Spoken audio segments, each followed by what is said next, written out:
समय गुजर जाने के बावजूद भी ना कालू कौवा बाहर आने की हिम्मत करता है, ना चील उसका इंतजार करते करते थकती है। तभी खौफ के मारे कालू अपनी पत्नी गौरी कवि से बोला, अरे गौरी, कुछ करो वरना ये चील आज मुझे जिंदा नहीं छोड़ेगी। अरे कालू, हुआ क्या है जो यह चील इतने गुस्से में बाहर खड़ी है और तुम घर में छुपे हुए हो? फिर कालू कौवा सारी बात बताता है तो उस पर गौरी बोली, अरे कालू, ये तूने क्या कर दिया? इसलिए मैं तुझे हर समय समझाते रहती थी पर तुमने मेरी एक न सुनी। अरे अभी इन बातों का वक्त नहीं है, किसी भी कीमत पर मेरी इस चील से जान छुड़वाओ, नहीं तो घर से बाहर पांव रखने पर यह चील मुझे मार डालेगी। और अगर इसी तरह घर में पड़ा रहा तो भूख से तड़प तड़प कर मर जाऊंगा। अगर तुम आज से अपनी यह बुरी आदत छोड़ दो तो मैं चील रानी को समझा सकती हूँ।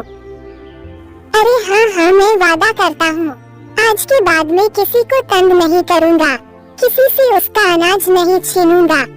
बस इस दफा मुझे इस चील के हाथों मरने से बचा लो। घमंडी कौवे की यह बात सुनकर गौरी कभी चील के पास जाती है। थोड़ी ही देर में गौरी कभी चील का गुस्सा शांत कर देती है। अरे गौरी, अगर तुम कहती हो तो मैं मान लेती हूँ, तुम्हारे पति को जिंदा छोड़ रही हूँ। इतना कहकर चील वहाँ से चली जाती है। चील को जाता देखकर कौवे की जान में जान आई। अगले ही रोज जब घमंडी कौवा एक पेड़ पर बैठा था तो कुछ पक्षी उसके करीब आकर उस पर बातें करने लगे और जोर जोर से हंसने लगे। घमंडी कौवे का घमंड टूटने पर जंगल के पक्षी बहुत खुश थे। अरे हम जैसे नन्हे पक्षियों से भोजन छीनकर खुद को 30 मार खान समझने वाला तुमने देखा है क्या? नहीं, मैंने तो नहीं देखा। तो चलो देख लो, हमारे सामने वही 30 मार खान बैठा है। अच्छा, तो ये 30 मार खान है? हाँ, यही है। अरे इसको तो कल चील ने पीट पीट कर इसकी पीठ गीली कर दी थी और तुम कहती हो कि ये 30 मार खान है।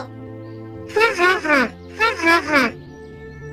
पक्षियों की यह बातें सुनकर घमंडी कौवे को बहुत शर्मिंदगी हुई और वो वहाँ से चला गया।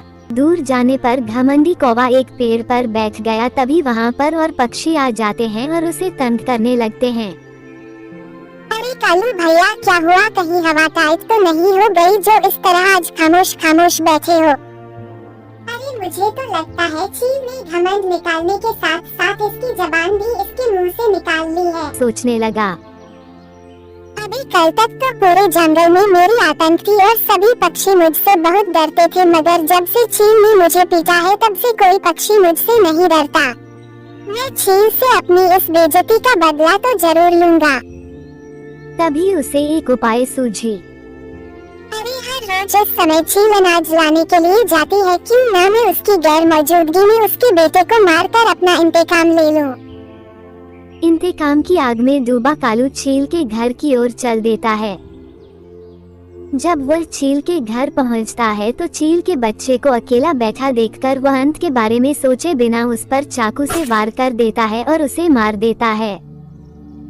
तभी चील अनाज लेकर वापस आ जाती है और अपने बेटे को मरा हुआ देखकर वह घमंडी कौवे पर हमला कर देती है और उसे भी मार देती है।